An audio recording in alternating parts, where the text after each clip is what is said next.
Meiltä kysytään usein näitä samoja peruskysymyksiä ekuterioista. Yritämme nyt vastata niihin. Kohteet on merkitty karttaan, joka löytyy meidän verkkosivulta. Sitten sieltä verkkosivulta löytyy myös paljon kuvia siitä kohteesta. Ja jos GPS toimii, niin me laitetaan GPS-koordinaatit sinne verkkosivulle, että jos joku haluaa geokätköillä, niin sen löytää niinkin. Ja me yritetään laittaa myös videota mahdollisesti, niin se paikan sijainti tulee selväksi. Ja jos paikalliset tuntee sen jollain nimellä, sen paikan, niin me yritetään just se nimi saada sinne niin, että paikalliset ainakin löytää.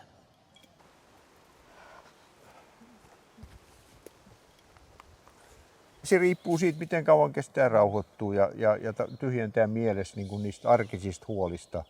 Niin kyllä mä uskon, että 5 minuutissa pääsee just siihen tilaan, että mitä kuuntelussa tarvitaan. Ja sitten me suositellaan, jos suinkin mahdollista, että käy niin kuin monta kertaa kuuntelemassa, mieluummin tiettyä myös eri vuodenaikoina. Mutta esimerkiksi kun menee autolla kauppaan, niin siinä voisi pysähtyä ja käydä kuuntelemassa.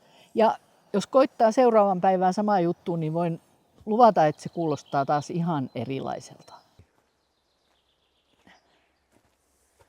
Järkevät kengät, säänmukainen vaatetus, niin se riittää. Hyvä. Saako se vastaanotettua tuolla?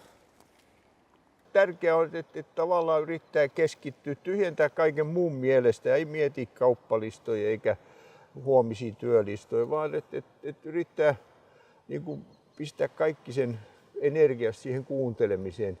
Niin silloin sieltä alkaa löytyä jännittäviä asioita.